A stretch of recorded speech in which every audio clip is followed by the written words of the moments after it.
Bonsoir et joyeux Hanouka. Nous allumons les bougies de Hanouka en commémoration de celles allumées dans le temple de Jérusalem.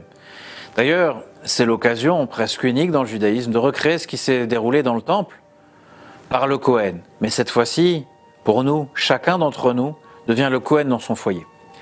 Mais dans le temple, la Ménorah, le candélabre était allumé durant le jour, avant le coucher du soleil. Nous, par contre, lors de la fête de Hanouka, nous allumons après le coucher du soleil. Pourquoi cette différence ? Alors, il y a des moments dans la vie comparables à la journée. Le soleil brille, tout a l'air clair, tout a l'air précis et beau. Mais certaines fois, le soleil se couche dans notre vie. Et incertitude et confusion apparaissent alors. Vient la grande leçon de l'histoire de Hanouka. Toute obscurité est une invitation à entrer dans cet endroit et à illuminer ce qui a besoin d'être illuminé. Et c'est uniquement après le coucher du soleil que nous avons la mission d'apporter une flamme d'amour, une flamme d'espoir, une flamme qui porte un sens qui est grandiose. Il ne faut jamais avoir peur de l'obscurité, ni la vôtre, ni celle des autres. Ne pas craindre les pensées noires, les émotions négatives, les traumatismes que nous avons pu vivre. Nous ne sommes pas l'obscurité.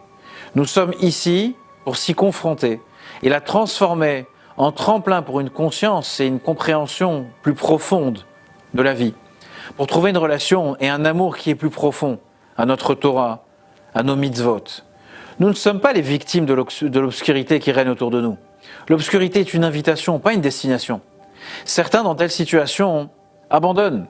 D'autres choisissent de se battre. La solution n'est ni l'un ni l'autre. Nous faisons partie du divin lui-même. Nous sommes autre chose. Dans le Sefer Yetzira, le livre de la création attribué à Avraham Avinu, première œuvre de Kabbalah, est fondée sur une seule et même notion.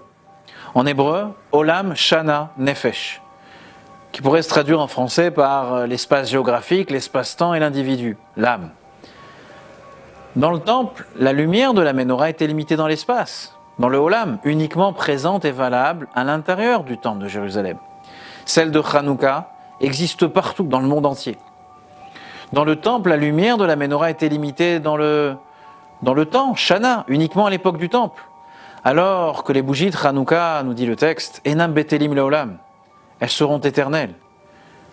Dans le temple, la lumière de la Ménorah était allumée uniquement par un seul individu, le Kohen, et le Kohen uniquement. Alors que les bougies de Hanouka n'ont pas cette restriction. Les hommes, les enfants et bien évidemment les femmes, qui sont intimement liés au miracle et à la lumière de Hanouka. Tout le monde participe à cette mitzvah. Alors la prochaine fois que vous sentirez le froid, l'obscurité, la difficulté, ne le niez pas. Ne vous sauvez pas. Rappelez-vous, c'est la raison pour laquelle vous êtes ici. Rappelez-vous de la force sans limite des bougies de Hanouka, qui dépasse toute limite et qui aujourd'hui, cette force se trouve dans notre main. C'est la raison pour laquelle nous allumons les bougies à la tombée de la nuit.